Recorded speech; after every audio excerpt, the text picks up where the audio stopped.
Welcome everyone to our annual investors event, Israeli Energytech All-Stars 2021. Thank you. See, I did have a joke prepared, and because we've told our audience that they can't talk, they can't move, just because this is such a big production, because this year we had to go hybrid, and we're so excited. So I want to welcome everyone that's watching this online and everyone here that's in person. My name is Cody Norton. I am the co-founder of Ignite the Spark. Ignite the Spark is a grassroots energy tech innovation community here in Israel. We are the Israeli energy tech innovation community, and we've been doing it for over 2 years. Our goal and our idea from the very beginning was to bring together all the energy stakeholders and startups here in Israel so they could work in a common goal to then grow the sector here in Israel, and as well get the sector to move out into the international world and become a strong, dominating force. Tonight, big things are happening. It's a very exciting time. With everything going on in the world, it's been a stressful time for entrepreneurs. But tonight, the top 10 entrepreneurs that we feel and startups are going to hit the stage. These are companies that are relentless, they are fearless, and they're going to be changing the world with their innovative technologies. So make sure you stick around for these pitches. This is going to be an event that is extremely complex, but let's break it down. Everyone register on Hopin. All our attendees, you can meet everyone that's here in Israel. You can meet everyone that's also international that was unable to come. Make sure you utilize the platform. There's a way that you can connect with people. There's a way that you could set up meetings. There's the expo booths. There's a lot. I know it's a lot of information, but I'll keep coming back to it. So ask questions in the chat. Fill out the polls for you that are online right now and start connecting with everyone. The platform does stay open for 72 hours. So even if you don't get to chat with someone now, make sure you're checking over the next couple of days because you might have a direct message from someone. I want to thank our partners. That's why we're here. I couldn't be here without our partners. Our partners like OurCrowd, ESIL, and Environmental Sustainability Innovation Labs, Herzog Fox Neeman law firm, as well as Future Energy Ventures. There's someone that is even bigger. They're the ones handling the cameras. They are the ones doing everything basically behind the scenes, and they've been a great partner throughout our time here. It's Startup Nation Central. Startup Nation Central actually has done multiple events with us, and one of the biggest things that they did with us is help us create an energy tech innovation landscape map that maps out all the Israeli startups, and it's fully interactive with their Startup Nation Central Finder, where you basically just click on a company, and then it takes you to their Finder profile, and you can learn a lot more. What I want to do right now is I want to introduce Daniela Candle, Senior Director of Innovation Bridges from Startup Nation Central. Hello, good evening, everyone, or good morning, afternoon, depending where you are in the world. This is very exciting. I haven't been on a stage in a while, only on Zoom. And I'm very excited to be opening this event, this important event, growing the energy tech ecosystem. And there are new faces around. So I just wanted to quickly introduce you to Startup Nation Central. We are a nonprofit organization focused on solving global challenges with Israeli technologies. And one of those fields, growing fields, a field with great opportunity and great importance as the world moves towards more sustainable and more climate aware action in the world is energy. Energy is a huge part of the future and a huge opportunity for our companies. So as a nonprofit, we are a hub supporting the growth of ecosystem players, of the companies themselves, but also providing a platform for corporates, governments, and nonprofit organizations to all come and work together here, create connections, create impact, create partnerships that will grow these innovations and grow the footprint on the world, on these global challenges. With that, thank you, welcome. Thank you, Daniela. Thank you, Daniela. When we first did this event, it was February of last year. It was right before COVID-19 hit. We're proud to have partnered with OurCrowd during that time. It was actually during their Global Investor Summit week.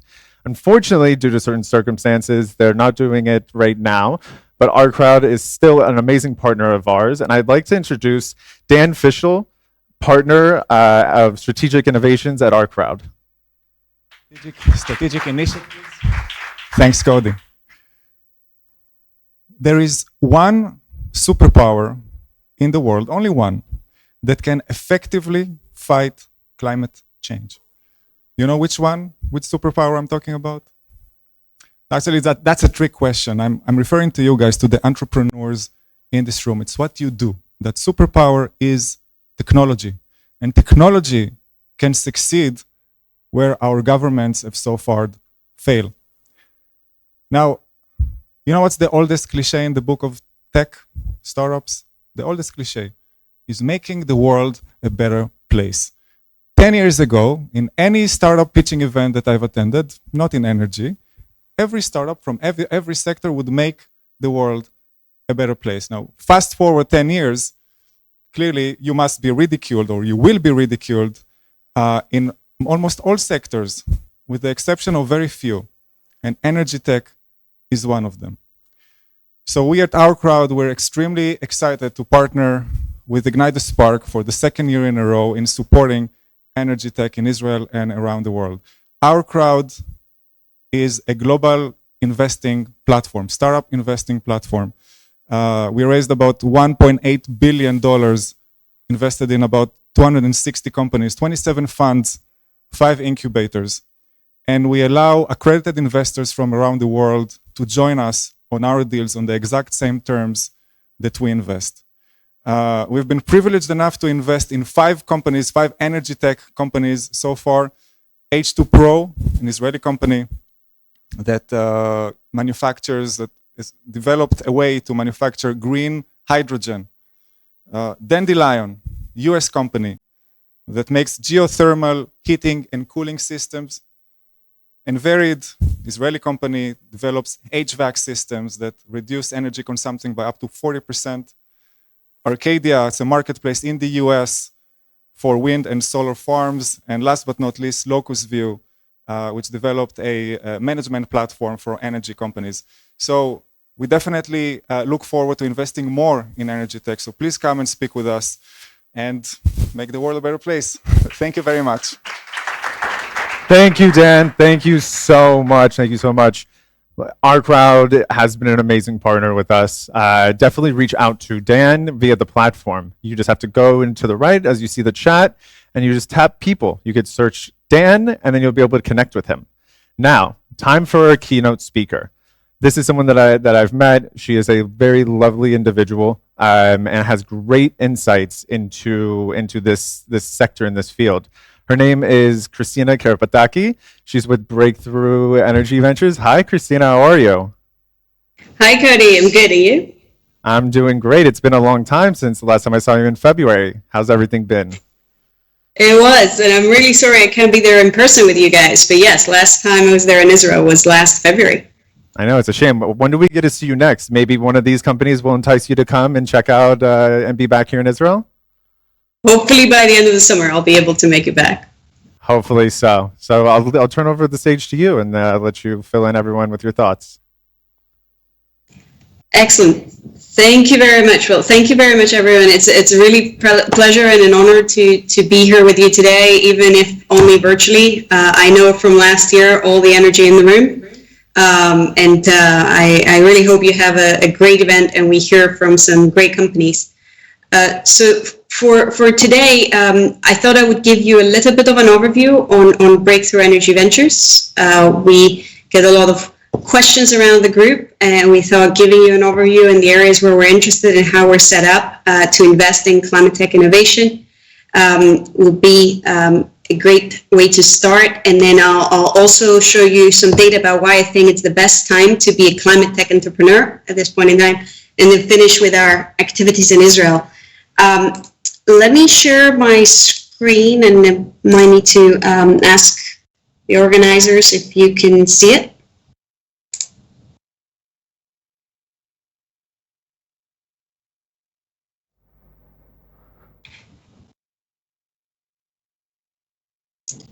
Okay, is this on the screen? Yep, it's on the screen. Excellent, excellent. Thank you very much.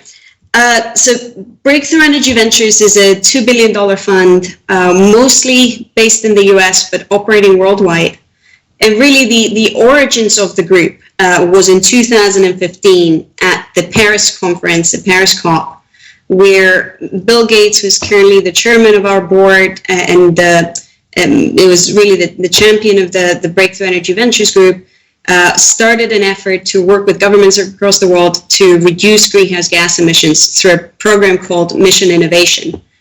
And in 2016, he collected a number of high net worth individuals, many of who you can see on that left-hand side of the picture, to start a for-profit venture fund, which is how Breakthrough Energy Ventures was created in 2016 out of our first fund.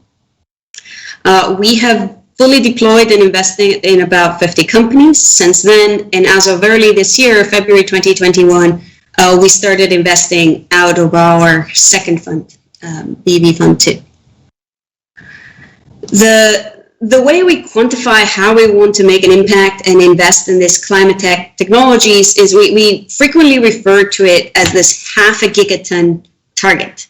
And what that means for us is how can we make sure that the areas and the sectors that we can invest in will have significant impact into reducing emissions. And regarding which IPCC report or report you read, in 2020, we had roughly 50 gigatons of CO2 equivalent emissions into the atmosphere.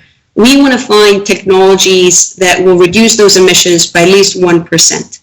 And you can see the trends there in terms of business as usual and the targets that have been set out to avoid a climate disaster. And we think a lot of that will be solved by technologies that are currently existing and existing innovation, like solar and wind.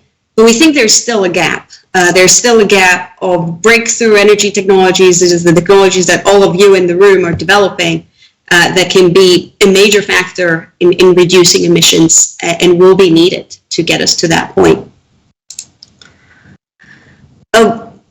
Breakthrough Energy Ventures is part of a much bigger umbrella of organizations that have been announced over the last few months. And I wanted to put the schematic here to give you the bigger picture of where Breakthrough Energy Ventures sits. Inside the book, Avoiding Climate Disaster, Bill Gates refers very frequently to the green premium and how the green premium is the price that you pay for a clean alternative that needs to be reduced to be adopted at scale. So you'll see in the middle of the chart that it's the funds that Breakthrough Energy Ventures runs, BV1 and 2, as well as our efforts in Europe. We have a dedicated European fund in collaboration with the European Commission. And actually, we can invest in Israeli companies out of all three of our vehicles, the European one and the US ones, and we have done that. And I will mention that at the very end. But you'll see some of the other programs spanning the earlier stage of R&D all the way to large-scale deployment, and those are global programs. So Breakthrough Energy Fellows is a program that is tasked at finding and supporting amazing individuals or teams that can work on developing and scaling new technologies. So it's non-dilutive patient capital to support individual innovators. And again, it's a global program. And on the other end of the spectrum is Breakthrough Energy Catalyst Foundation, which is a platform to fund and rapidly deploy technologies that are currently emerging to large scales, focusing more on infrastructure and large-scale plants that will go towards decarbonization, and is working with a number of corporates in that space. We are closely affiliated with that programs, but Ventures sits in the middle, and it's run under the Breakthrough Energy umbrella.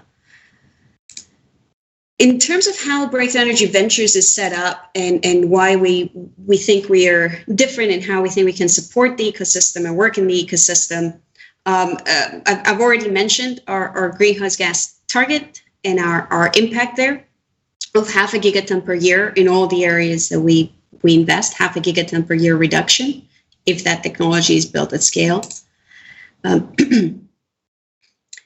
We currently have 2 billion under management, and it's something that's more unique to BEV compared to other groups is that we are set up as a 20-year fund. That gives us the flexibility to invest in certain companies and technologies that may take longer to develop or are extremely capital intensive and will need that flexibility and that longer time horizon.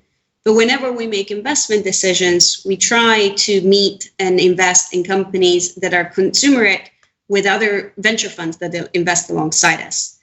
So we have the flexibility to wait a bit longer but we are still a for-profit fund, and we still want companies that can exit in the 7 to 10 year horizon. We're very flexible in terms of the amount of capital that we've deployed. We still do a number of seed investments on the lower end of the scale of 500K, sometimes even lower, and look at technologies and innovations that are straight out of university. But we also invest in growth stage companies and gone to the large end of the spectrum of 20 to 25 million as an initial investments. It always invests on the company, depends on the company and the sector. In terms of approach, we are very focused on syndication and working with partners across the globe. We've made approximately 50 investments out of our Fund 1. Every single one of them was syndicated with other investors or corporate partners, and that's something that we're actively seeking. We have a global focus. We have a team of 30 individuals that span innovation and company building capabilities. And we try and partner both with corporates, but also technology innovation groups, whether those are accelerators or whether those are out of universities. And in terms of team, we've been very proud of the fact that we do the vast majority of all of our technical analysis in-house. Our team has investors, scientists, and company builders, so people who have had experiences, have been through the trenches like yourselves, and have run companies before and raised money before. Or have been technical PhD level people that can do the internal analysis of which sector should we be focusing and how do we identify between different companies. In terms of areas of focus, we are extremely broad. Our 30-person team is spread across the world and across these 5 areas of electricity, transportation, buildings, agriculture, and manufacturing. And in terms of giving you a little bit of focus inside of those 5 buckets, again, anything that matters for reducing greenhouse gas emissions, we will look at. We've looked at baseload generation within electricity. We've looked at energy storage. In transportation, we're extremely focused on materials for batteries and the supply chain around those. Buildings, we've invested in alternative building materials and also HVAC-based companies. One of them was already mentioned earlier today, which is Inverid, where we're co-invested with OurCrowd. Manufacturing is looking at everything that's a hard to decarbonize industrial space, whether that's cement or hydrogen or steel production or chemicals. And last but definitely not least, in agriculture, we've been looking at alternative protein production, both for meat and milk. But also fertilizers. How can you have more efficient production of fertilizers? This is just scratching the surface, but I just wanted to give you an idea of the breadth. So in terms of climate tech VC trends, I wanted to put a few slides up and just try and convey to you over video, although it would have been much better in person, why, in my opinion, there has never been a better time to be a climate tech or an energy entrepreneur. Over the past 2 years has been a tremendous shift in terms of activity and also in terms of attention. And I want to talk a little bit about the key trends. You'll see some data over there from PitchBook in terms of their own predictions of how the different areas of climate tech will grow over the next 5 years. And I wanted to make sure to include that it goes far beyond energy. The sector is looking at agriculture and buildings and transportation within the same space. And this breadth has created many opportunities for entrepreneurs like you to look at the breadth of opportunities and enter the sector. But in terms of key trends, we have new, cheaper, and de-risked technologies, particularly in spaces like solar and wind, that have allowed us to be looking at extremely cheap intermittent electricity that allows us now to look at how can we invest in technologies for electrifying heavy manufacturing industries, for example, in the hydrogen space, which was not possible to do in the past without the availability of cheap electricity. There's also a consumer pool, particularly in the agriculture space and in the food and consumer space, where there is a real demand for alternatives for proteins, whether that's meat or milk. and even in the building space, in terms of people demanding better energy efficiency envelopes for the spaces where they live and paying more attention. So there's both a supplier of technologies that enable this and also a consumer pull. The third bullet is talking about all the unicorns that have come out now in terms of climate tech technologies where we can point at examples. And I actually presented this slide 6 months ago, and I had to update it by adding a few more names on that list. And by no means is that a comprehensive list right now of climate tech unicorns. More than 100 countries have made commitment to getting to net zero, and the corporates are following as well. You have large corporate funds like the Amazon Climate Pledge Fund and also the Microsoft Climate Fund that are presenting $1 billion or $2 billion funds for investment and increasing the availability of capital. So I really think this time is the best time to be an entrepreneur and sitting where you're sitting right now, building your companies. A little bit more about the data that we're seeing. Consistently, more than $10 billion invested within climate opportunities over the last 3 years on an annual basis. But something that we're also seeing is that still a lot of that capital is going to later stage opportunities. If you look at this chart on the top right, you'll see that with the exception of 2018, the majority of capital is going towards late stage VC. We definitely want to see more capital going to growth, to early stage and university spin-outs. And I think that the trend will come as well. And last but not least, the other reason why we're bullish on the sector, and this is for all sectors, this is not climate specific, but it definitely shows the trend, is that we see larger and larger financing rounds. And when you're in a space like energy or climate, where you know you're going to go through climate intensive process and capital intensive processes, you know you want to be well capitalized to get to that point. And currently we're seeing high availability of capital, but also larger and larger rounds that are on the 100 million euros in this particular data set or higher. And it gives us confidence that a lot of these capital companies will be able to develop. And last slide, if you're able to just see my screen, I wanted to briefly talk about our activity in Israel. We are looking across all 5 sectors that I described in terms of investments. We're really interested and excited to co-invest with Israeli investors and also corporate partners. And our first investment that we made earlier this year is in the company H2 Pro that develops green low-cost hydrogen. We're extremely proud to have co-invested with groups like OurCrowd, TPY, iAngels, Bazan, who I know are also sponsoring this event, and also some of the local corporate groups with Hyundai and Sumitomo in Ventures. So we're excited to be building those relationships with the ecosystem, and we would like to do a lot more. So I'm really looking forward to the next time I can visit, but even remotely, I'm excited to see the companies that are pitching today. Thank you very much. Awesome. Thank you so much, Christina.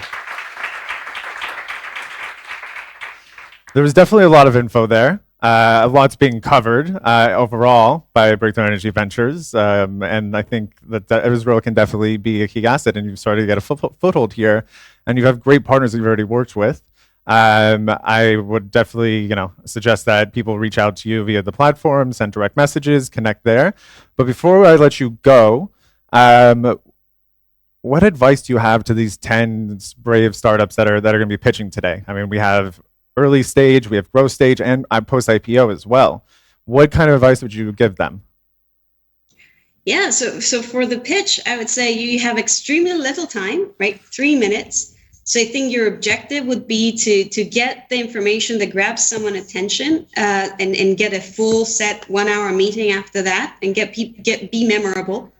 But also remember to mention the team. What really differentiates these technologies, we see a number of things, whether it's energy storage or building efficiency, it is the team. So what makes you unique and why your team is best suited to address the market and the problem that you're addressing, that's really important to get across in your 3 minutes. So beyond tonight, and maybe we'll wrap up with this, What advice do you have to even the startups that aren't here? Startups in the ecosystem, entrepreneurs coming up with ideas, getting to the next stage, academics that are thinking about going over to the private sector. What advice would you have for all of them? I would say whenever you're reaching out to investors, because all of you will have to do it, whether it's an investor or an accelerator, depending on the stage of your technology, make sure to do your homework on which group you're reaching out to. In terms of what amount of capital they're investing, what sectors they're interested in, even down to the individual you're about to talk to, which companies are they on the board of?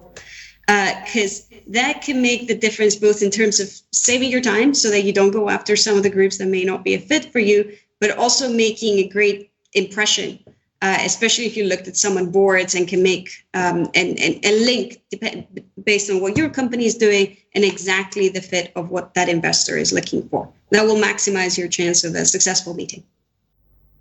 Awesome. So I think the idea is time and a little bit of research and focus. And that's at the end of the day. Christina, thank you so much for joining us remotely. I can't wait to actually have you here, and everyone in this room will be able to get to meet you and we'll be able to see each other in person. Thank you so much.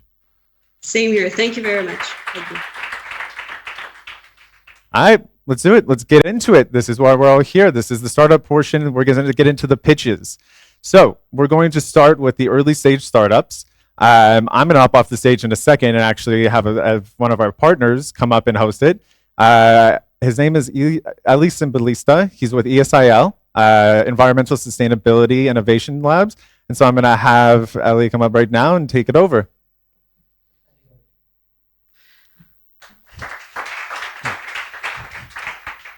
Hi, everyone. I'm Eli Simbalista, CEO of ESIL, Environmental Sustainability Innovation Lab. ESIL is a partnership of 3 multinational companies. EDF Renewables, a subsidiary of EDF Group in France, world leader in renewable energy. Bazan Group, a leading refinery and petrochemical complex of Israel. And Johnson Matthey, UK-based global leader in sustainable technologies. ESIL is supported by the IIA, Israel Innovation Authority, Ministry of Environmental Protection, and Ministry of Economics. We provide startups joining ESIL with funds, expertise, and facilities to test their technologies and conduct pilots. We are so proud to partner with Ignite the Spark Energytech innovation community on its annual event of the All-Stars and getting the opportunity to present the early stage startup pitches. So let's start with the pitches. I'm happy to invite Alon Mashkovitz, CEO of Alteco. Alon, stage is yours. Thank you very much, Eli, for the introduction.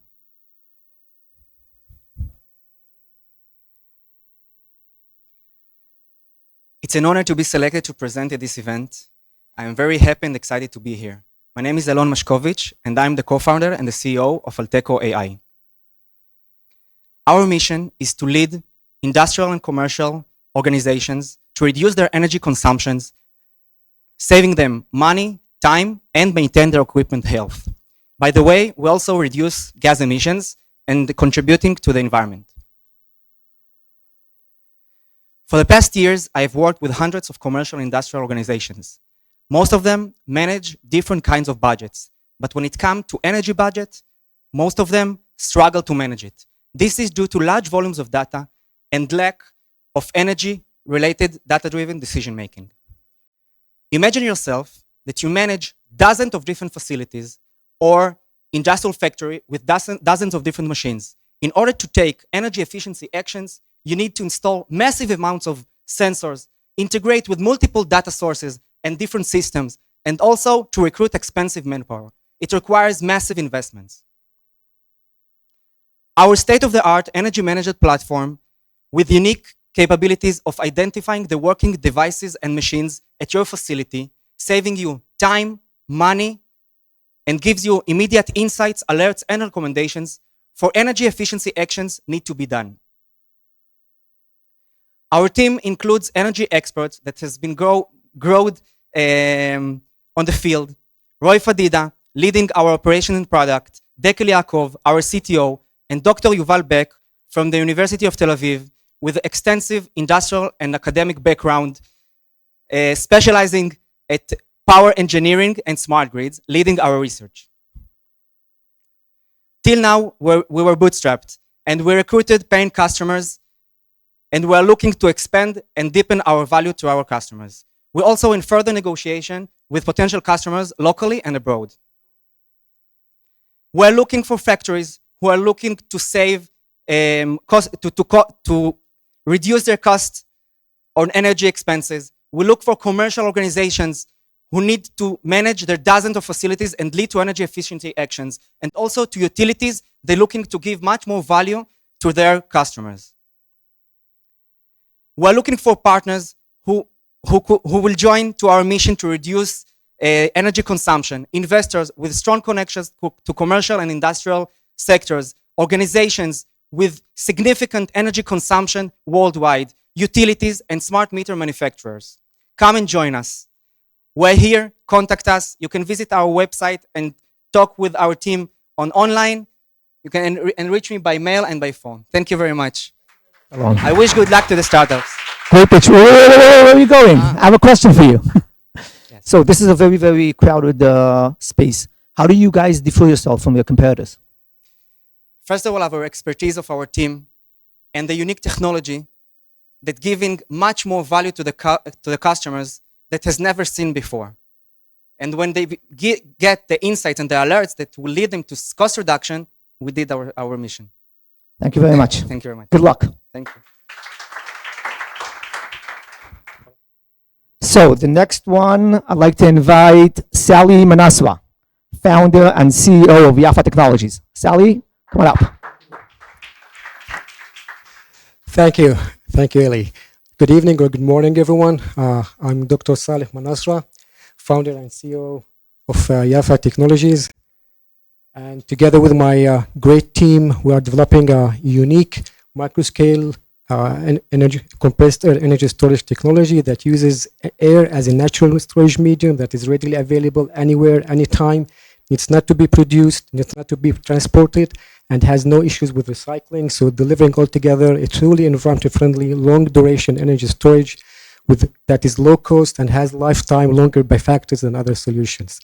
In essence, we are downsizing the mega giga scale plants for the centralized supply of power down to the size of small container for the decentralized on-site supply of uninterrupted renewable power for buildings, for hotels, for factories, industries, port, airport, and eventually everywhere. For microgrid compressed air energy storage, the challenge has been so far how to generate electricity efficiently and cost effectively. And here exactly where our core product comes into play to solve this challenge. We are developing a compact compressed air linear rather than rotary electric generator that can generate electricity combined with cooling from low pressure air at high efficiency and in single stage conversion process. A single unit can be designed for power size in the range of 10 to 100 kilowatt. However, yet it is a modular and scalable solution that is low cost and has tens of years of lifetime with a very low degradation efficiency over the lifetime. The market size for electricity storage is quite giant, tens of billions of dollars for the coming decade, and those figures will continue to grow as the demand for long duration energy storage continues to pick up. Our business model is mainly B2B. We focus on design, build, and sale of unit generator or the complete compressed energy storage to partner energy companies, IPPs, EPCs, system integrators, and distributors. Looking at the competitive landscape, it shows clearly the competitiveness of our solution by focusing on microscale long duration energy storage as compared to the other players in the field. What we have accomplished so far, our technology is currently patent pending, and we are in process of building our first prototype. We have created a strategic partnership with the Germans and GS to jointly deliver complete compressed air energy storage for the small medium scale. We have raised pre-seed capital from Israel's High Road, and we are currently raising $1 million, although the big chunk will be in form of R&D grant, and this would allow us to deliver working prototype in a year from now. something we are confident we can accomplish successfully. Thank you very much. Thank you very much, Sally. That was very interesting. Thank So you. just one question. Sure. What are you aiming for doing, what industry are you aiming for doing the first POC? Yeah, that's a good question. We have so far a few options and have a few proposals, but we are targeting actually to focus on those industries that have also demand for thermal energy to allow us to test the full performance of our system during both electric and thermal energy. Thank you. Thank you very much. Thank you. Okay, next startup to present would be Solor. I'm happy to invite Shlomit Zamir, CEO, and Gary Zayetz, CTO of Solor. Shlomit and Gary, good luck. Thank you, everyone. We are Solor, and we are so excited to be here today. First of all, we would like to thank the organization that are already supporting us. This is Road to Tambur, Igud Arim Haifa, and EDF.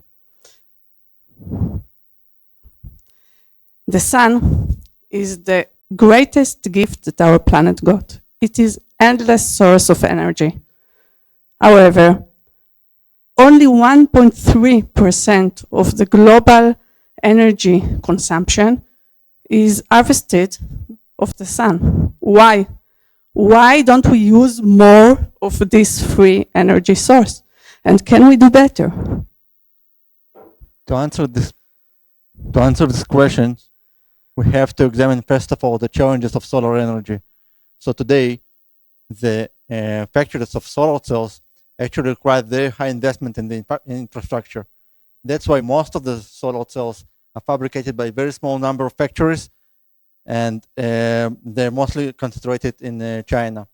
But if we want to achieve our goals by 2045 for renewable energy, we have to build 100 more such gigafactories, such big, huge factories. And each one of them will request investment of about $2 billion. So overall, we are talking here about investment of about $200 billion. So let's say we'll have these plants and investments. Where are we going to place all those solar cells?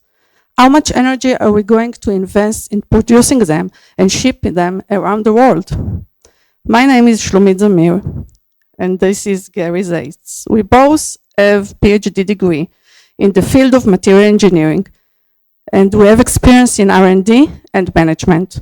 I worked at Rafael for 18 years, served as the head of the advanced material department.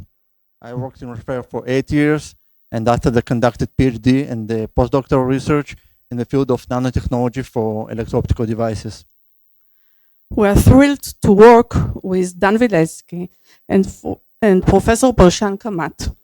Dan Vilensky is a well-known entrepreneur and a business leader. Over the years, he contributed a lot for building the Israeli startup nation ecosystem. Among other things, he was the head and chairman of Applied Materials Israel. Professor Kamat is one of the leading scientists in the field of nanomaterials for light energy conversion. Only lately, he was nominated as the most cited scientist, excuse me, as the most cited scientist in this field at the last decade. So this is our team. What is behind Solor? So when we looked at the challenges of solar energy, we decided that Solor will not fabricate solar cells. Instead, we want to bring the ability to fabricate solar cells to a wide range of manufacturers. So we are looking for scalable and flexible fabrication process, which is as simple as spray coating. And we will spray coat substrates with nanomaterials. We will provide our customers these nanomaterials in the machines. They will use these systems to fabricate integrated photovoltaic systems on their products. So they will fabricate, ship, and install the systems by using their existing factories in the existing infrastructure. Building integrated photovoltaic system is one of the examples that solar paint can be used for. In this example, you can see that if we are using the envelope of high-raised building, we can achieve twice the energy amount compared to using only the area of the roof. So in this point, I want to emphasize a few points. Solar is not going to produce any solar systems. We are producing paint that can be used in relevant products to make them solar. This way, we can have a really small footprint, an attractive ROI, and aesthetic and really integrated solutions. So solar can be implemented on a lot of platforms, like buildings, car, parking lots, even food carts. Just imagine our solar colored world will look like. So at this point, we are looking for $1 million, and we will be very happy if you'll join us. Thank you all for listening.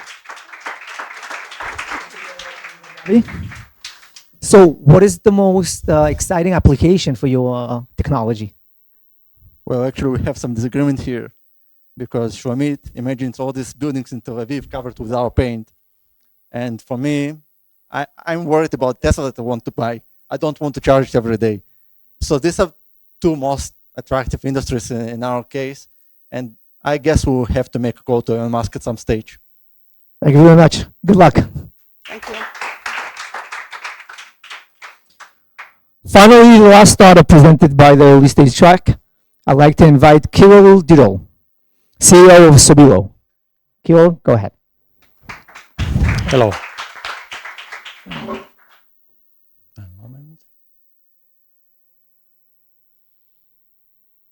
Okay. Hello. Let's talk about water heating. Sowillo aims to reduce water emissions of CO2 by 3%. Is it possible in water heating area?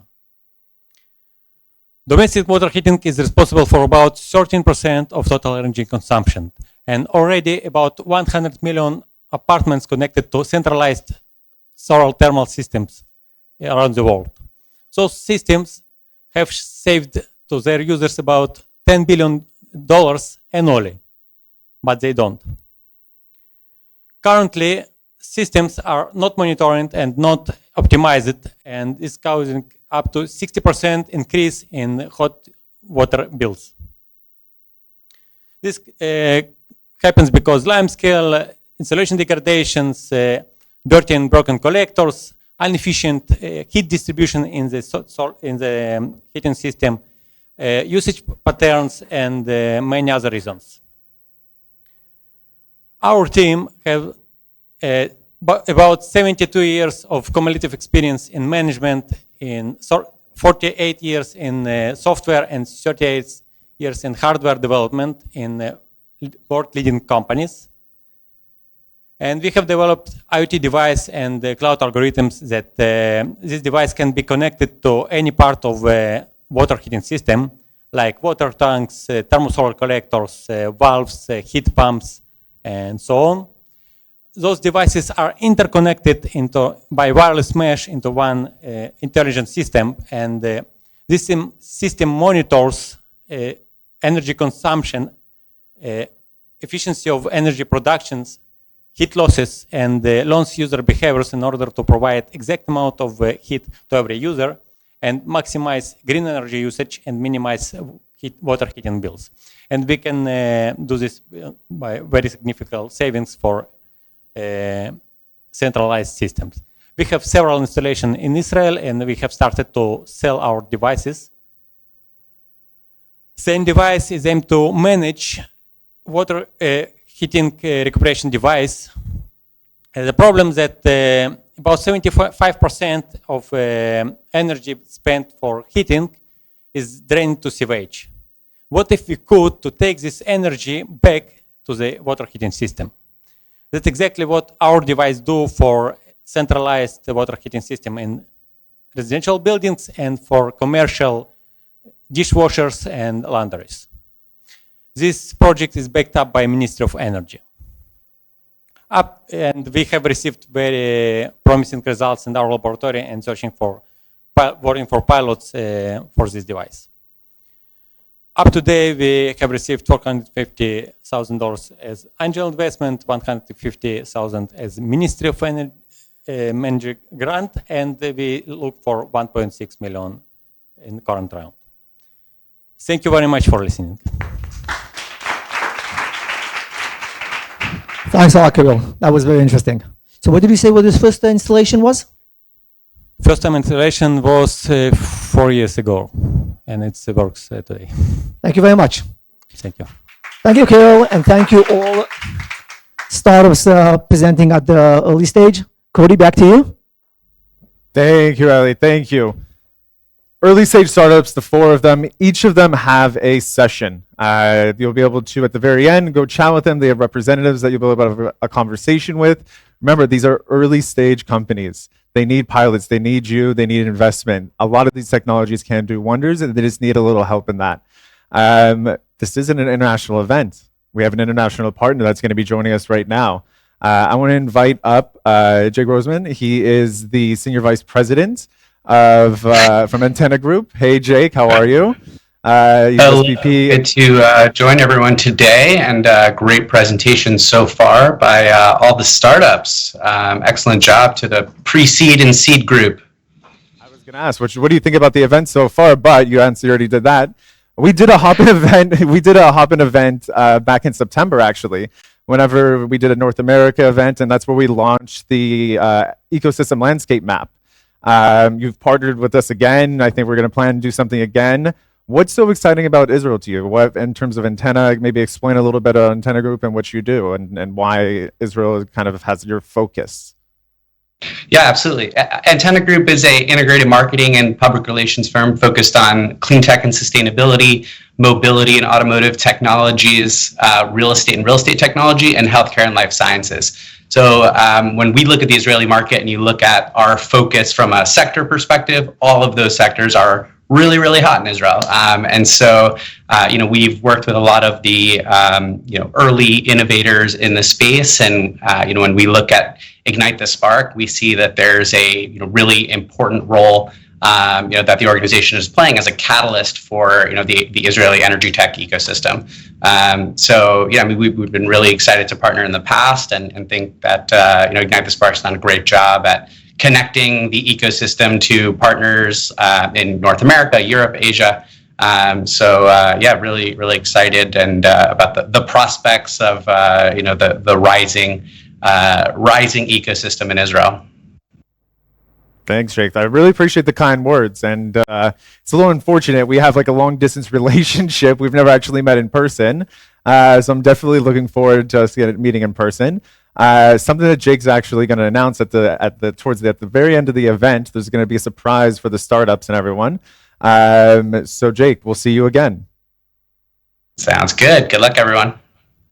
So let's keep the event moving. Let's go on to the growth stages, our Series A/B. This is the next round of pitches. We're going to have 3 different companies.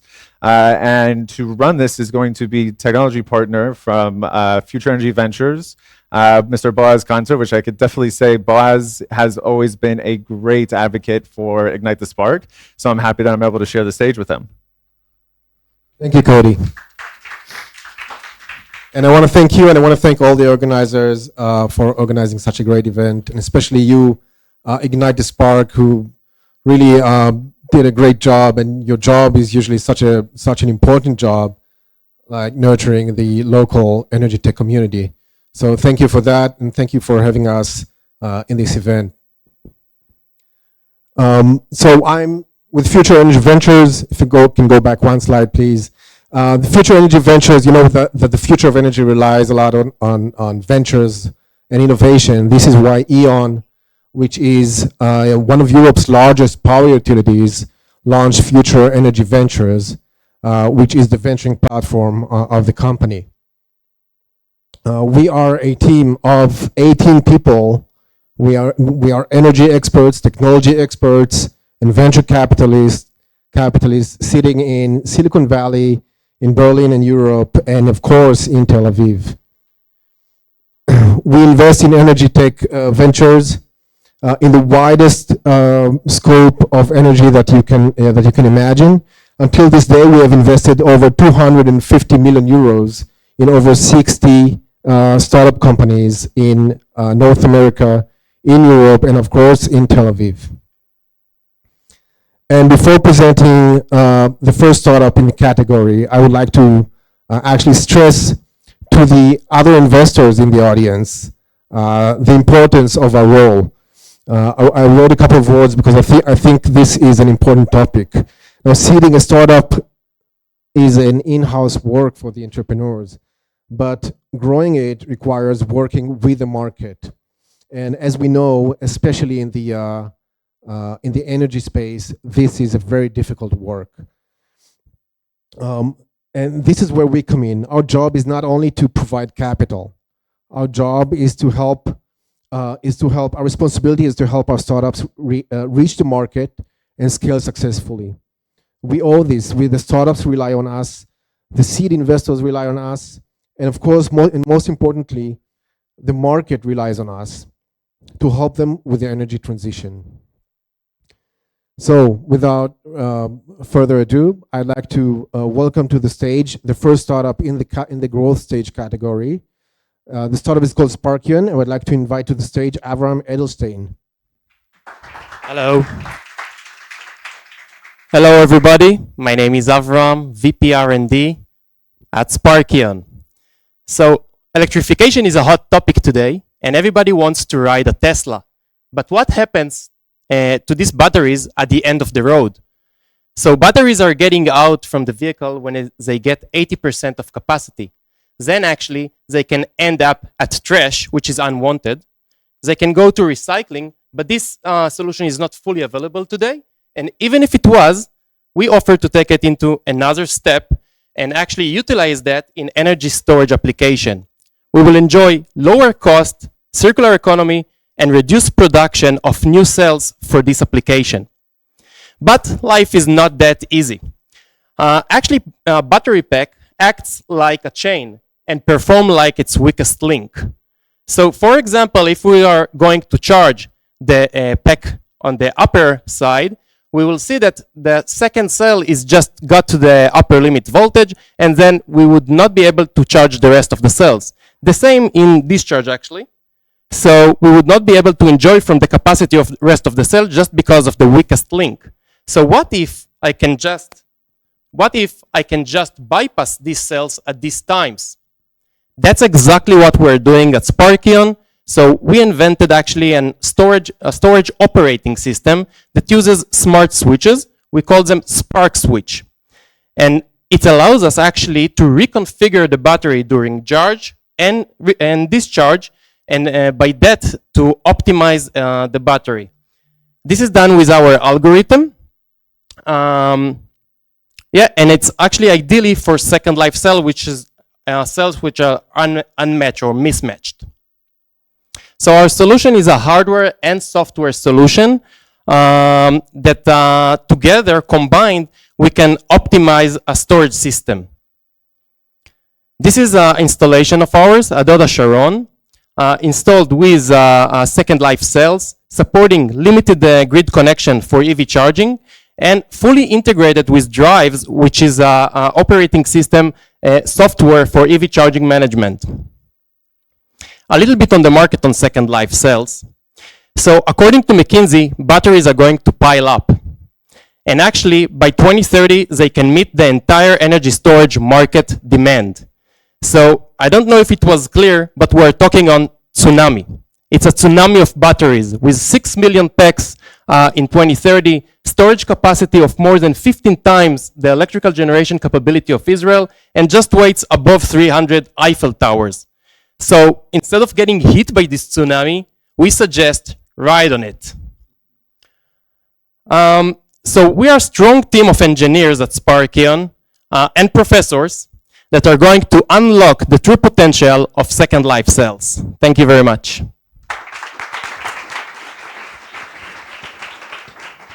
Thank you. Thank you, Avram. That's inspiring. And I understand you already have international partnerships. And so why don't you pick one such partnership and tell us about it? Yeah, one of our partnerships is with a corporate, Vontier, in the US, that actually will help us to expand into Europe and the US market. And yeah, that's about it. Thank you very much. Thank you. Sparkion.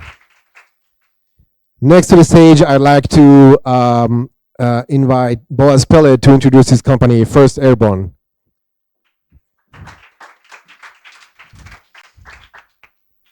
Thank you, Boaz. Cody and Ishel, well done. Good job. If I had known it would be like this, I'd wear a tux. Okay, so my name is Boaz Peled. I'm a founder and CEO of First Airborne. I've built wind farms. I have developed wind farms. I have financed wind farms, and I've operated wind farms for over a decade. And we've built this company to help address the problems that I face and we have faced as wind farm operators, and many other wind farms operators face as well. This baby is trying to produce 5 million euro a year. It's losing about 4%, market established, right? Why is it losing 4%, give or take, of AEP, of average energy production yearly? Because of damages, degradations, it's battling the elements days in and days out, right? It's suffering misalignment issues, it's suffering calibration issues, it's suffering sensor failure, it's suffering, you name it, it's suffering through it. But it's only one, and then there are 100, right? It's just one out of 100. And that's 20 million euro on that single wind farm. But then that's just a speck in the market. That's 30% of the market right there, Europe, right? America is not even on this slide, right? So, and each dot there is not a wind turbine, it's a wind farm. So actually, what are we trying to solve? Okay, before we get to how we try to solve it, what are we trying to solve? Look at that chart on the right. It's not ours. It belongs to Enel, a presentation from Enel Green Power, right? The second largest wind power producer the world over. And they're actually explaining here that they're trying to move out of preventive/failure operations and maintenance and into proactive, predictive maintenance. And why are they trying to do that? Because of what's going on right there on the other side. Which means today, if you want to service a wind turbine on the most mundane job, let's just inspect the blade. You're going to mobilize the cavalry, right? You're going to bring logistics, you're going to bring climbers, you're going to bring people, shipping, transportation, qualification, tenders, downtime, you name it, a world of pain. And next week, you're going to have another lightning strike. That world of pain is striking you again. There is no other way to get that blue rectangle from the red into the green in a wind farm unless you have constant external data flowing to your systems, which is why we built this. So this is the Resident Airborne Services platform.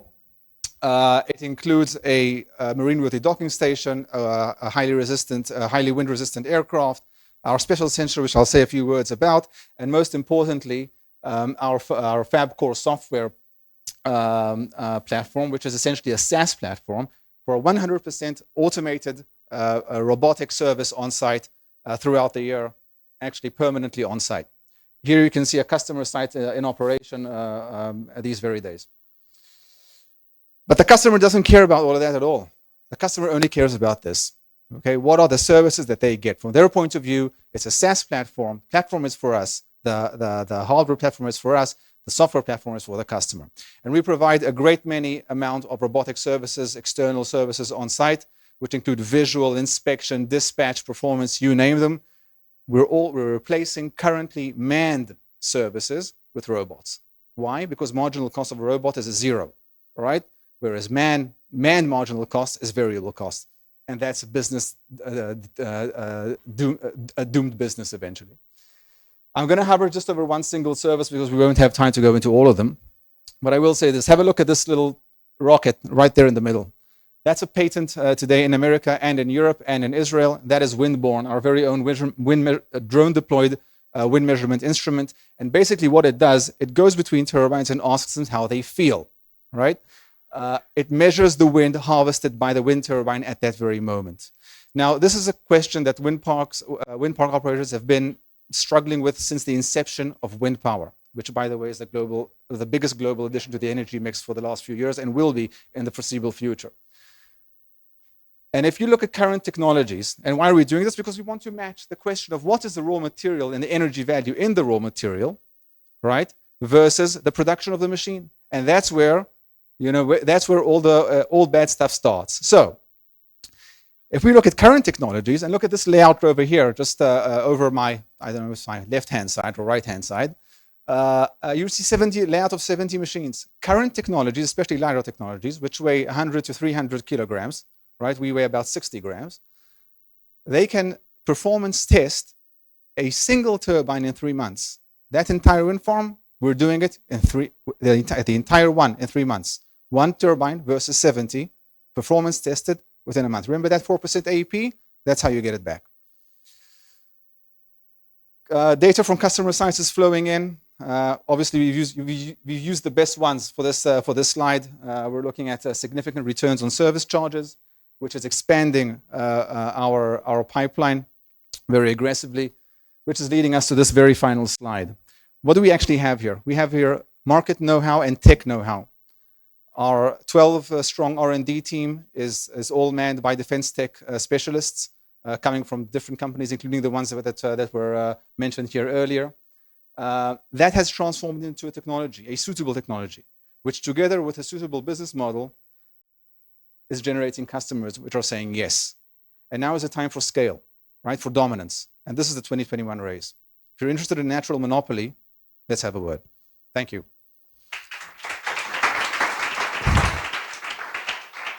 Thank you, Boaz, and what a lovely name. So you already deployed in several countries, I saw that, and I know some of them are quite, you have some quite interesting deployments. Why don't you tell us about one of these countries? So actually, 2021 has marked the start of our commercial deployment after a significant amount of time spent on development, obviously for this kind of intricate and deep tech system. I will say this, an interesting country we're starting to deploy in soon, and we're already deployed in France and Austria, and also to some extent in Israel and on small scale. But I will say that a very interesting country for us is Romania. First of all, it very much resembles America. Why? Because of the huge amount of turbines per fleet, per wind park, which makes the solution entirely a no-brainer. So it's just a question of when, not hardly even a negotiation over there. So that is really a test case for us for the very large countries in terms of their fleets, with modern fleets. These include Romania, Sweden, the entire US. It's a very interesting landscape for that. So the answer is Romania. All right. Let's give a big hand to Boaz. Thank you so much. And last in the category, I'd like to invite to the stage the CEO of Hydrolite, Erwin-Tal Gutelmacher.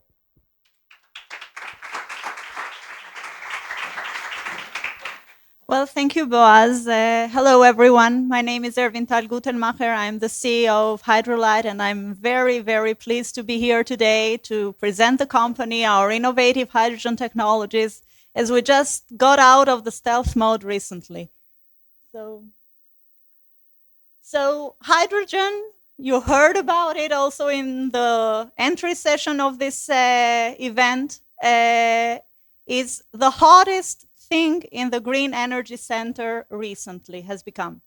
And why is that? Because it is the ultimate carbon-free fuel, 100% capable of complying with the net zero imperative, being green from the cradle to the grave. And actually, this is, sorry.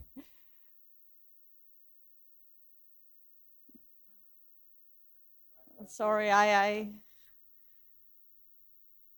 so practically, when we look, no.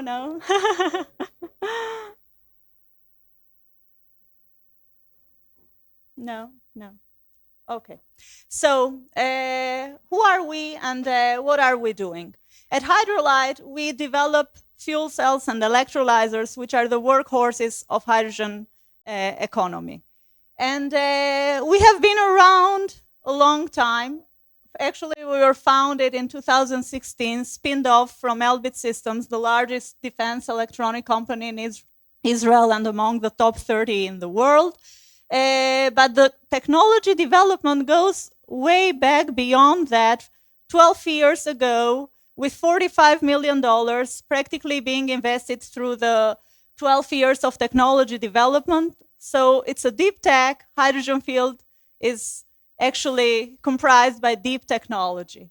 I am very blessed to work with 16 very talented employees. 6 of us hold PhDs in material science and engineering and chemistry. And the innovation actually is reflected in the comprehensive IP portfolio that we hold with 67 patent cases, 50 of those already granted worldwide and more in the pipeline, covering the whole domain from the materials and core components of our fuel cell and electrolyzer devices from up to stack and system levels. So what is unique about our technology? We did not invent the fuel cells. We did not invent the electrolyzers. What we did invent is an alkaline exchange membrane disruptive technology which has the potential to bring the price or the cost of the current existing hydrogen technologies significantly down because of the low cost of the raw materials embedded within the heart of our fuel cell and electrolyzer devices, which is the membrane electrode assembly. I can go on and talk as a scientist on the materials and the chemistry. We can do it later on, but what I would like to focus on is the 2 applications that our company is focused, the fuel cell and the electrolyzer. This is our 5 kilowatt fuel cell prototype for stationary applications, a power backup generator, being ready to field testing in the end of this calendaric year. The second application is our alkaline exchange membrane electrolyzer technology, who has the potential to bring down the hydrogen cost to $1.22 per kilogram of green hydrogen, without, of course, the 10 tons of CO2 being polluting our atmosphere with the current gas reforming process. So when we look at our roadmap, and where we are and where we want to go and why, what am I doing here in this event? Practically, we are looking for strategic investment, taking us from the current stage that we are to the next level, from the current stage of prototypes and validation in the field towards the large-scale production, towards industrialization and commercialization of our alkaline exchange membrane fuel cells and electrolyzer technologies. This is why we are looking for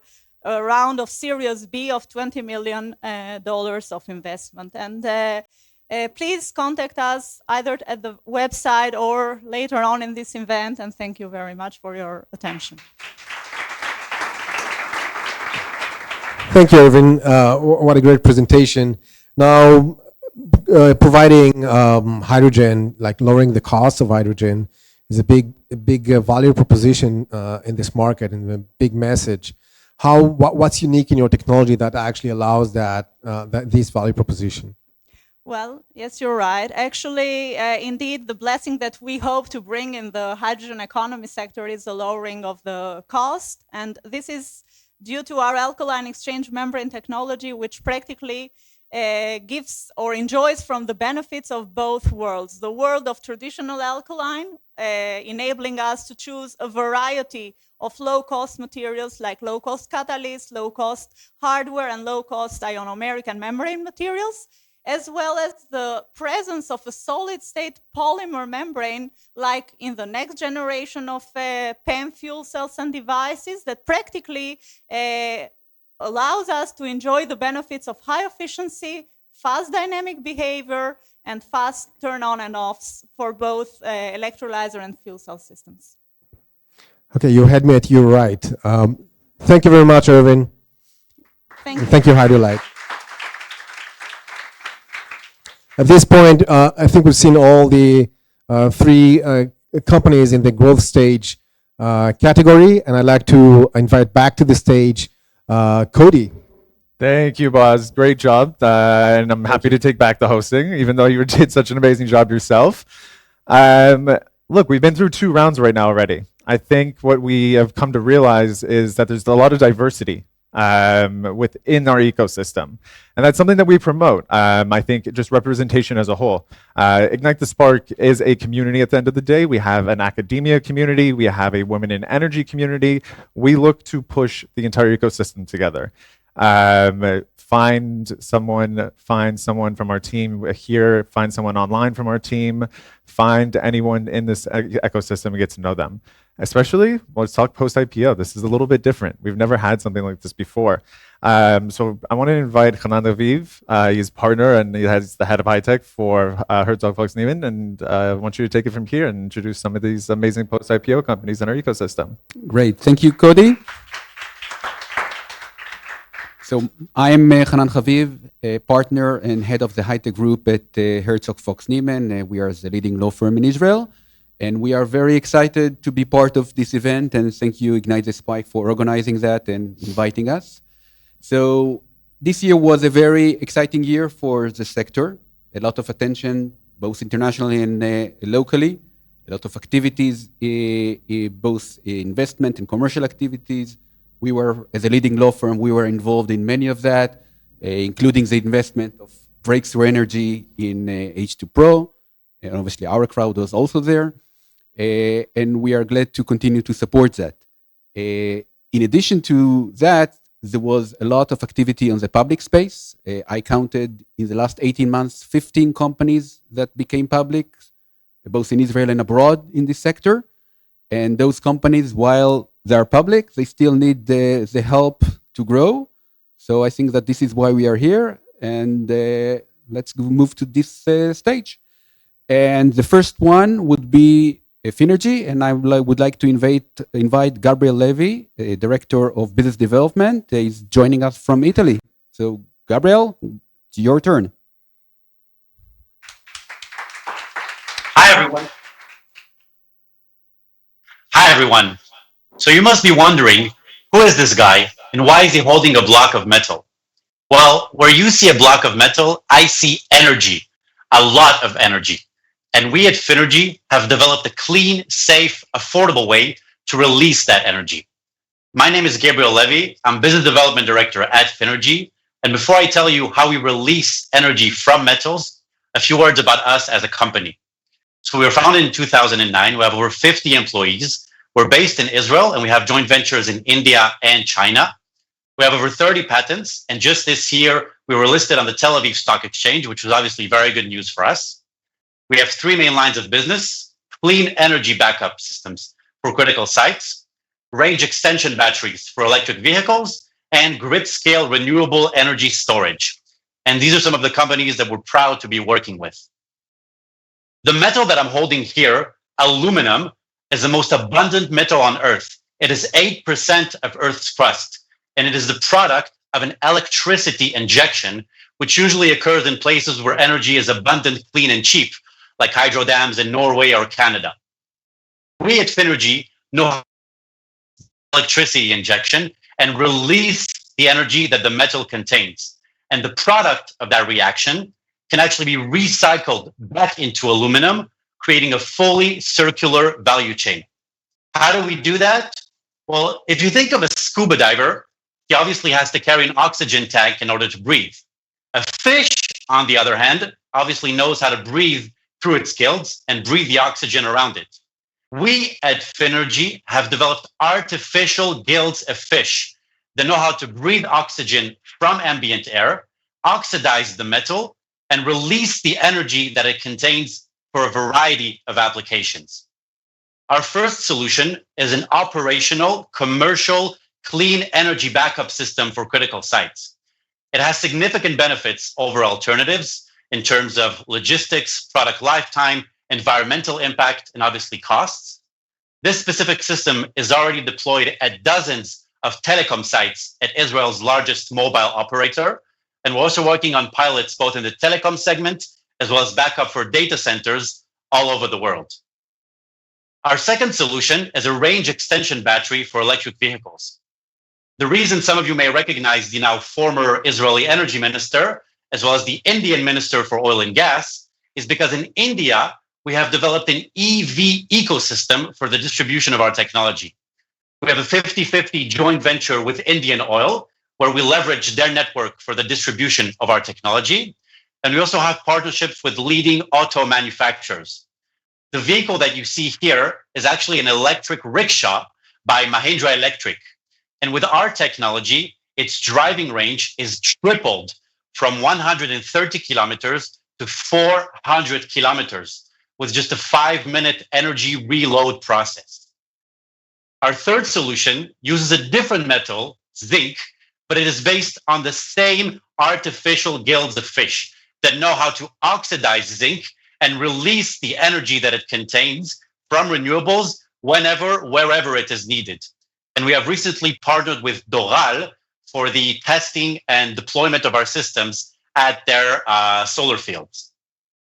In terms of next step for a company like ours, number one is, of course, that we are already building an industrial manufacturing and assembly line for our systems here in Israel. And the second component is, of course, expanding our sales and partnership pipelines across our business lines, whether it's energy backup for telecom or for data centers, range extension batteries for electric vehicles, and renewable energy storage. That's it for me. Thank you very much, everyone, and have a great evening. Thank you, Gabriel. Thank you, Gabriel. Very interesting. Thank you for joining us from Italy. And now I would like to ask to join here Zvika Clear, CEO of TG. Hi, everybody. I'm Zvika Clear, CEO of TG. I know it's hard to listen. I'm probably the 9th or 10th company, so stay with me for at least 3 slides. I think this could be revealing for at least some of you. We hear about renewable energy all the time. And in fact, what we hear about most frequently is electricity generated by renewable energy. We hear about photovoltaics and wind. We hear about storage as it relates to electricity. And a lot of people think that once most of the electricity or power is generated by renewable means, then the problem of greenhouse gas as far as energy generation is concerned is solved. In fact, only 17% of the world's energy goes over the electric grid. About 1/3 of the world's energy is used for transportation, primarily going into gas stations. And about 1/2 of the world's end use of energy is heat, generated primarily by burning of fossil fuels. The world burns about $2 trillion of fossil fuels to generate heat per year. So if a company came up that can generate heat from renewable resources, and not only for residential showers, at a cost that is lower than that of burning of fossil fuels, that is a truly big opportunity.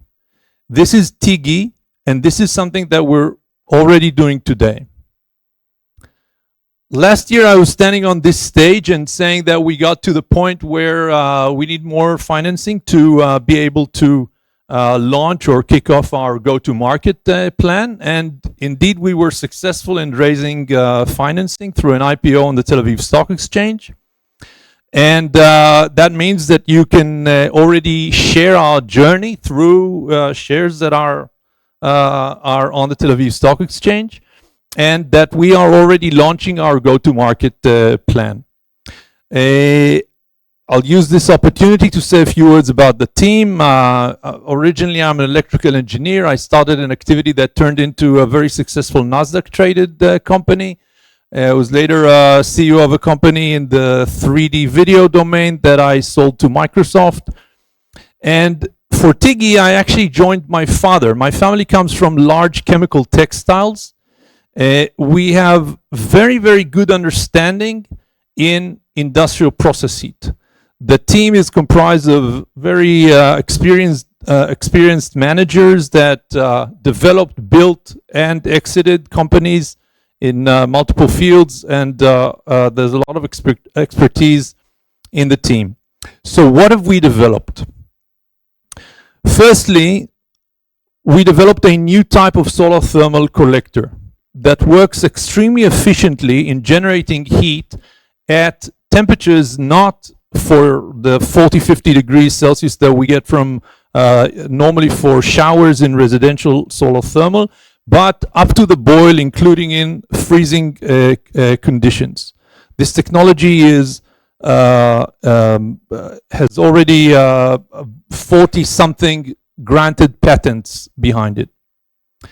On top of that, and focusing on large heat users, industrial and commercial, we developed everything that is needed to build a large system, including all the technology around the collector arrays and optimization, modular system centers, because these include pumps and heat exchangers and sensors and controls, and is much more complex than what we're used to in residential. A lot of know-how in optimizing storage and everything related to cloud services that are needed by large heat users like the ones we talk about. These systems are scalable, they are optimized from remote, and get all the cloud services that a large industrial or commercial user may expect. We installed about 30 systems to date. Most of them are in Israel. For all of these, and they include wineries and hatching farms, hotels and elderly people homes, army bases, kitchens, laundries, etc., etc. For all of these, we have replaced between 50 and 80% of the heat that was generated by burning of fossil fuels with renewable sources. The oil or the fuel that is saved returned the investment for, or returns the investment for all of these between 4 and 6 years in as far as return on investment.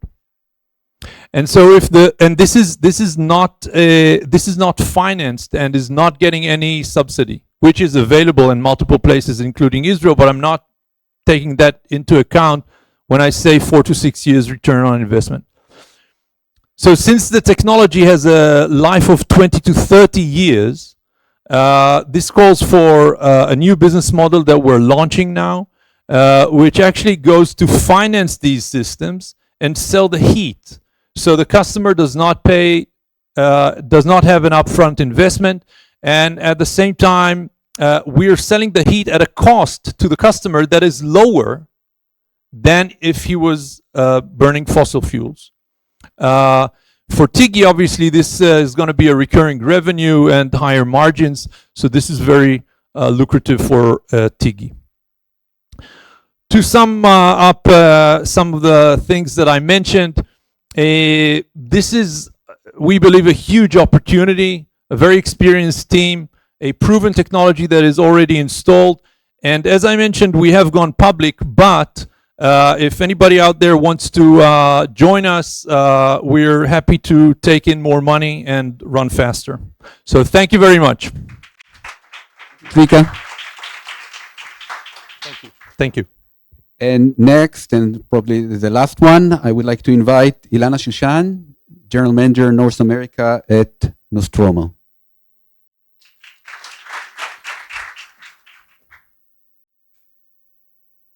Good evening, or shall I say, where is my, good evening, or shall I say, cool evening. Global warming is here. It's a fact. We see it, we hear it. The temperatures keep rising. And scientists say that when the temperatures will rise in within 2 degrees centigrade, millions of people will die. Temperatures are rising, and so is the demand for cooling.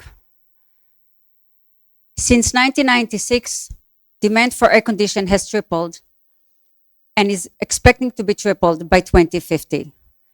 That's pushing the demand for electricity. From morning to the afternoon, the solar can supply most of our demand. But when sunset set, when the sun is set, most of the solar sorry, all the solar production halts, and the grid experience a drop of, at least in California, of 16,000 megawatts. So to recover this drop, the electric companies kicking the bigger power plants, which use fossil energy, which is polluting the air and magnifying global warming. Everybody knows that the solution is in storage.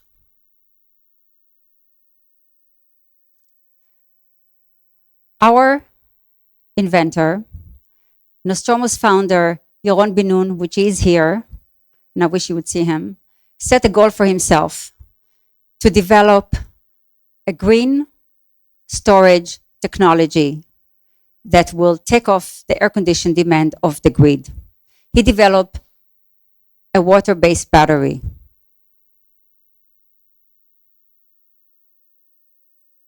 Meet the ice brick. It is clean, it is safe, and it's sustainable. It doesn't degrade because water is forever, and it's also modular.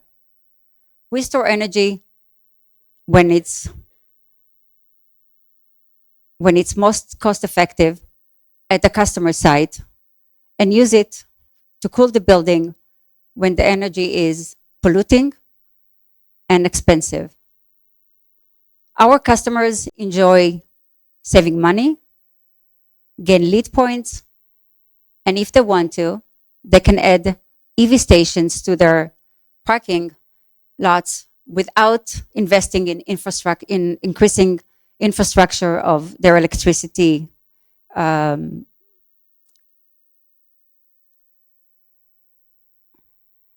So you say, why not lithium? Because if California will lose lithium for their needs to go renewable in 100% renewable in 2045, it will need 16,000, no, it will end up basically bury 36,000 tons of lithium every year. And this is California alone. Our customers are shopping centers, hotels, office buildings, data centers, any facility that use chillers.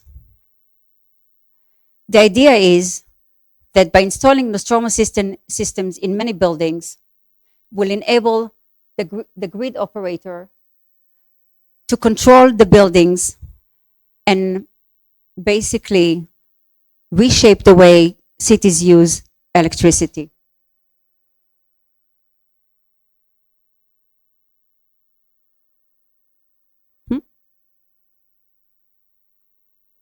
Where shall I? Here is some of our already customers. This is the Electro building in Tel Aviv, Medinol in Jerusalem,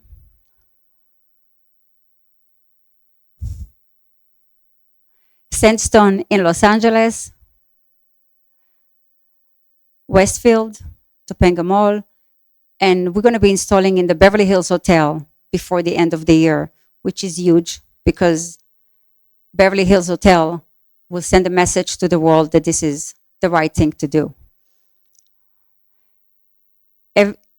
Anyone can turn their building from an energy burden to an energy asset. By doing so, you help decarbonize the grid, and together we can cool global warming. Thank you, Ilana. Thank you so much.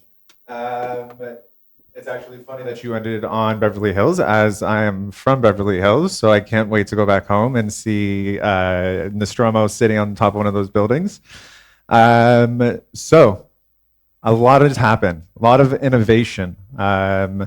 It's constantly happening. I'm extremely proud of Tiggy and Nostromo because they were on stage last year, and to see that growth and that this event actually has some results. But if you start from the foundation of all of this, it's the Israel Innovation Authority.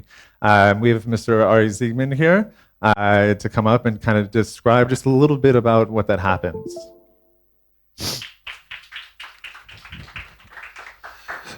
Hello and good evening, everybody. And I must say that I had a really long day in the Ministry of Finance today. We are working hard for a new budget of the Israeli Innovation Authority. I'm not only the climate tech program leader in the Israeli Innovation Authority, but also the chief of staff.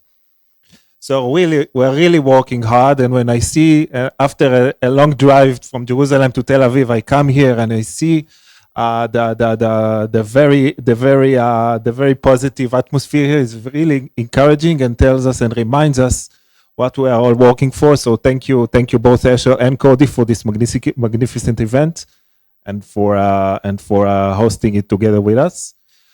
There are several things I have to tell you and several things I want to tell you about the Israel Innovation Authority activity in the climate tech.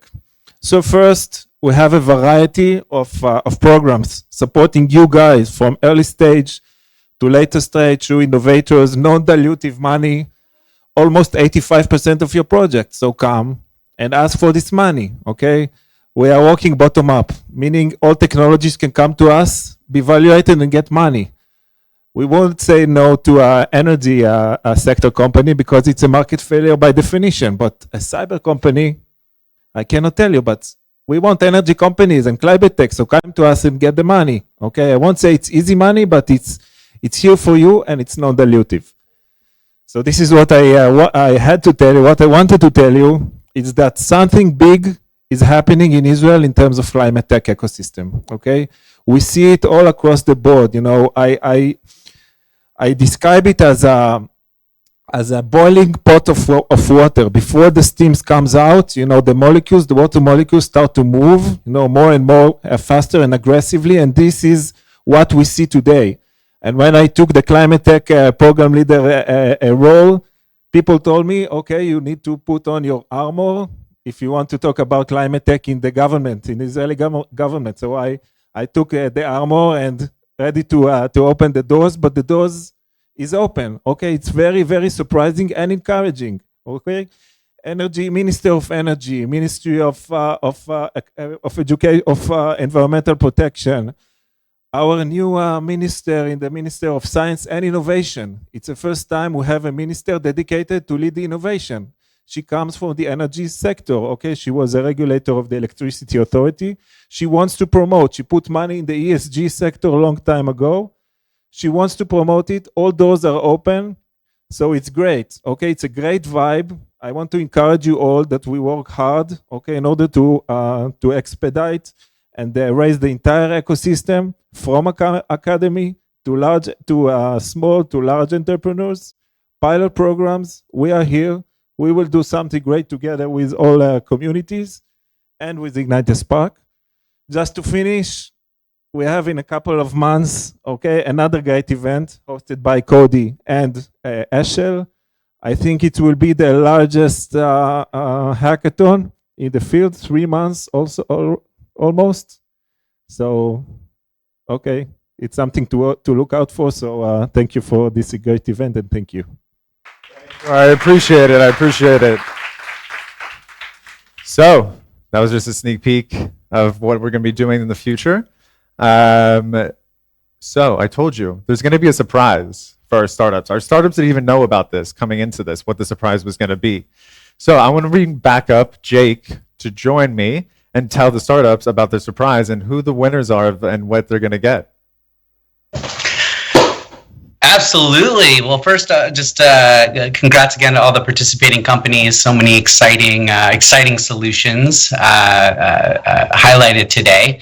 You know, as part of Antenna's partnership with this event and with the Ignite the Spark and the Israeli Energytech community, Antenna is going to be providing strategic counseling and mentoring sessions with the winners from each category, providing feedback on pitch presentations and go-to-market strategies, as well as network introductions with other clients and partners in our network.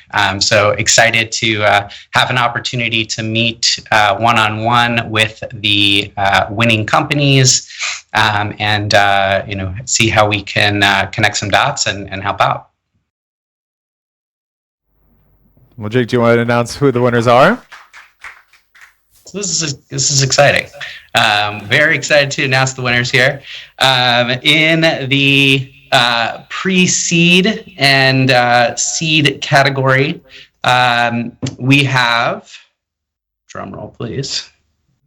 Yafa Technologies with its compressed air storage technology for long duration energy storage. Congratulations. It's very exciting, amazing market opportunity for Yafa.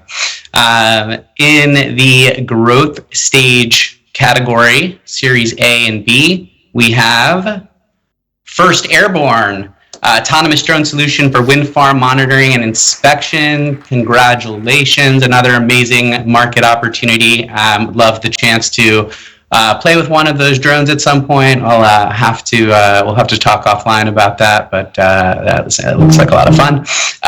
And lastly, in the post-IPO category, we have Tiggy's solar thermal technology, revolutionizing commercial and industrial heat.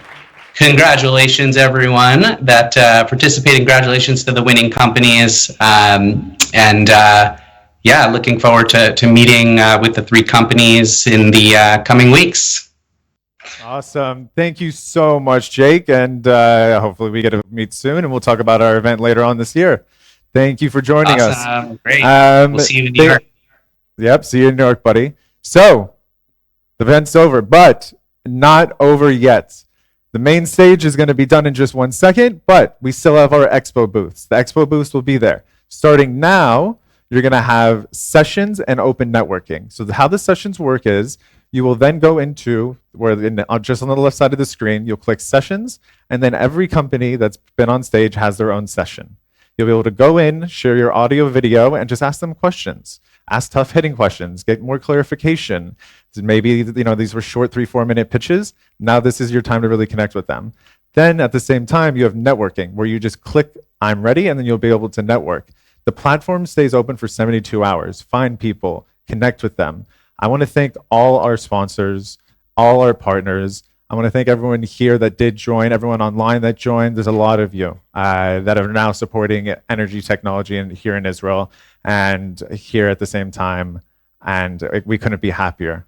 So thank you all very much and happy networking.